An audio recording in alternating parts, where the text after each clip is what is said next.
السلام علیکم ورحمۃ اللہ وبرکاتہ۔ عزیزان ملت اسلامیہ، آپ تمام امتی کو مفصل کی طرف سے سلام عرض ہے۔ گھر میں بڑی پردہ نشین عزت دار ماں اور بہنوں کو مفصل کی طرف سے سلام عرض ہے۔ بہرحال بہرکیف اللہ سے امید ہے آپ لوگ خیریت سے ہوں گے، اللہ کی حفاظت میں ہوں گے۔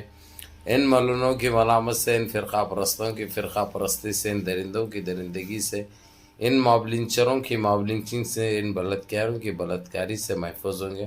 اللہ آپ لوگوں کو اپنے حفظ و امان میں رکھے، اللہ اپنی حفاظت میں رکھے، اللہ ہر آبا سے ہر شر سے محفوظ رکھے۔ بہرحال بہرکیف میرے عزیز دوستوں، میرے بھائیوں، دیش کے حالات سے بھی آپ لوگ واقف ہیں اور دیش کے باہر کے حالات سے بھی آپ لوگ بجا واقف ہیں، لیکن میں دیش کی ہی خبر سناؤں گا آپ لوگوں کو، کیونکہ جتنا اتیاچار، جتنا ظلم، جتنی زیادتی کر سکتے تھے یہ لوگ کر رہے ہیں، ان سے جو ہو سکتا ہے یہ لوگ کر رہے ہیں، لیکن اللہ کی لاٹھی میں آواز نہیں ہوتی۔ میں کہتے ہوئے آ رہا ہوں، جب وہ گرجتی ہے نا، ایسے ہی برستی ہے، ان کے فلسفے مٹ جاتے ہیں۔ اور کتنے نادان بولنا ان کو، یا بیخوب بولنا ان کو، ان ظالموں کو، ان کو اتنی مار پڑ رہی ہے، اتنے ذلیل ہو رہے ہیں، اتنے رسوا ہو رہے ہیں، پھر بھی ان کی کوئی فرق نہیں پڑ رہا، انہوں کوئی چیز میں کامیاب نہیں ہو رہے۔ میرے عزیز دوستوں، میرے بھائیوں، ابھی آپ لوگوں کو بتا دوں میں، جس طریقے سے جو غوطے لگائے یہ لوگ، جا کے جو ڈبکی لگائے، جو ہزاروں کی تعداد میں تقریباً 42,000 لوگ ایسے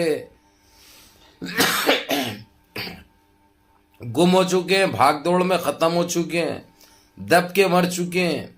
اس مدعے کو ہٹانے کے لیے، اس مدعے سے بھٹکانے کے لیے لوگوں کو ایک نیا ہتھ کنڈا استعمال کر رہے ہیں لوگ، ایک نئی سوچنے کی کوشش کر رہے ہیں لوگ۔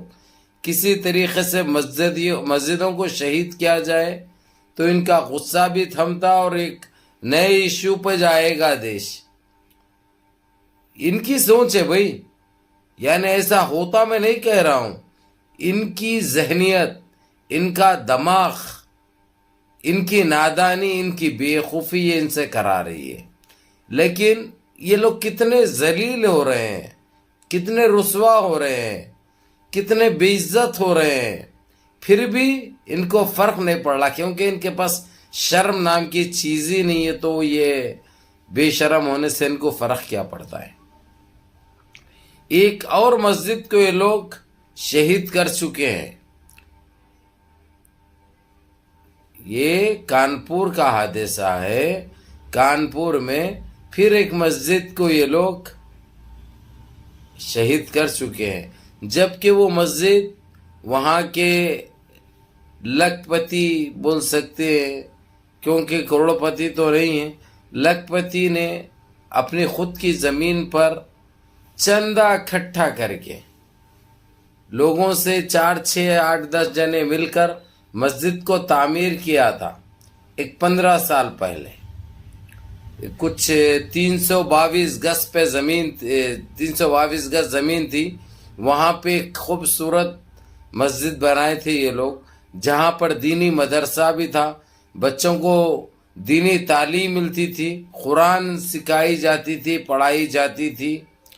ان نسل حراموں کو، یہ گندی نسل کے کیڑوں کو، گندی غذا کھانے والے جانوروں کو یہ چیز پسند نہیں آ رہی تھی۔ حالانکہ اس سے پہلے ایک نوٹس دیے تھے یہ لوگ، بعد میں ہائی کورٹ تک گئے وہ لوگ، مسجد کے نگران کار اور جو بھی کمیٹی ہے، جانے کے بعد وہاں پہ اس کے سروے نکالا گیا اور چیک کیا گیا، تحقیق کی گئی، معلوم ہوا کہ زمین فلاں انصاری صاحب کی ہے اور انہوں نے یہ مسجد بنائی ہے، ان کا ذاتی پراپرٹی ہے، یہ ثابت ہو گیا۔ اس کے بعد کورٹ نے آرڈر دے دیا یہ لوگ کو کہ کوئی مسجد کے قریب نہ جائے، مسجد کو کوئی شہید کرنے کی کوشش نہ کی جائے، بول کر ہائی کورٹ نے کہہ دیا۔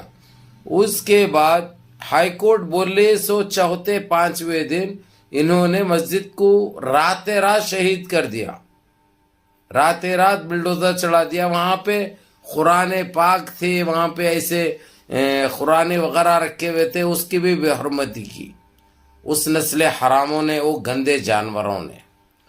اب یہ دیکھ کر پھر دوبارہ ہائی کورٹ کو گئے وہ کمیٹی کے، یہ سارے ویڈیوز اور فوٹوز لے جا کے بتائے۔ اس کے بعد قانونی کارروائی بھی چالو ہو چکی ہے، اس میں سے کچھ حرام زادوں کو گرفتار بھی کیا گیا، ان حرام زادوں کو گرفتار بھی کیا گیا۔ اب معلوم کل ہوگا انشاءاللہ کون کون تھے، اس کے پیچھے کس کا ہاتھ تھا۔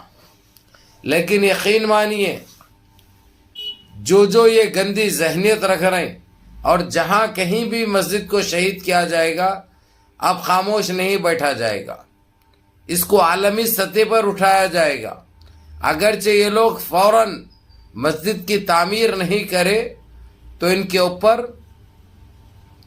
فوراً FIR بھی ہوگی، اور ساری دنیا کو بتایا جائے گا کہ یہ گندی نسل کے گندے جانوروں کی سوچ کیا ہے، اور یہ لوگ کر رہے ہیں تو کیوں کر رہے ہیں۔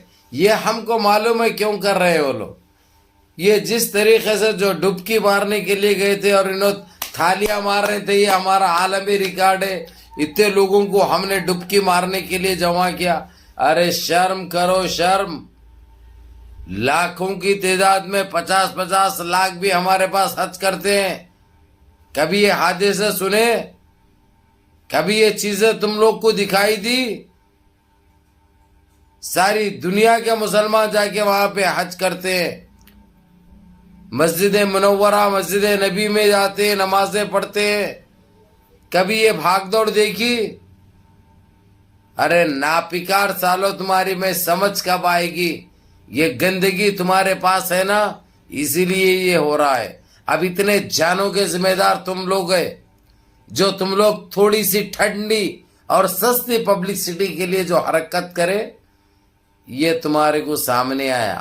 اس کے بعد یہ مسجد کو شہید کر کے ادھر مڑنے کی کوشش کرے، یہ مڑنے کرنے والا نہیں ہے کچھ بھی۔ اب برابر جو ہے سو تمہارے کو جو کرے ہیں ان کے خلاف کارروائی بھی ہوگی، اور مسجد کے ساتھ انصاف ہوگا۔ مسجد وہیں پر جون کرے ہیں نجیس حرکت، جس کا ہاتھ تھا، جس کا ماسٹر مائنڈ ہے، وہ خود بنائے گا، نہ تو سلاخوں کے پیچھے جائے گا، نہیں تو سیدھا سپریم کورٹ بھی ہے، انٹرنیشنل کورٹ بھی ہے۔ اب ہم خاموش بیٹھنے والے نہیں ہیں، تمہارے ہر سوال کا جواب دیا جائے گا، وہ بھی معقول دیا جائے گا۔ اب برداشت کرنے کی طاقت نہیں ہے۔ پہلے سمجھتے تھے تم بیمار ہے، تم بیمار نہیں ہے، تم بدماش ہے، تم نالائق ہے، تم نسل حرام ہے، تم وہ گند ہے، وہ گندگی ہے جو خارج ہوتی ہے۔ اس لیے تم کو خارج کرنا بہت ضروری ہوگا، کیونکہ غٹر غذا کھانے والے گندے جانور ہے تم، سمجھے رہے نسل حراموں۔ دیکھتے ہیں کیا ہوتا ہے، کیونکہ ایک ٹیم تشکیل دے دی گئی ہے اس کے لیے بھی۔ اب پچھلی مسجد تو دیکھیں آپ نے 2 دن پہلے، وہ تو الحمدللہ تیار کرنے کا اعلان ہو گیا اور وہ تیار کر رہے ہیں۔ اب یہ کانپور مسجد کے ساتھ جو کرے ہیں یہ لوگ، یہ اس کے ساتھ انشاءاللہ انصاف ہوگا، اور آپ لوگوں کی دعائیں چاہیے، اور آپ لوگ ویڈیو پوری دیکھو، اور ویڈیو کو لائک کرو، اور 4 دوست احباب تک بھیجو۔ منظم رہو، متحد رہو، اپنی صفوں میں اتحاد برقرار رکھو، نمازوں کی پابندی کرو، ماں باپ کی خدمت کرو، بڑوں کے احکام پہ عمل کرو، اور اپنے اس بھائی کو بھی دعاؤں میں یاد رکھو۔ السلام علیکم ورحمۃ اللہ وبرکاتہ۔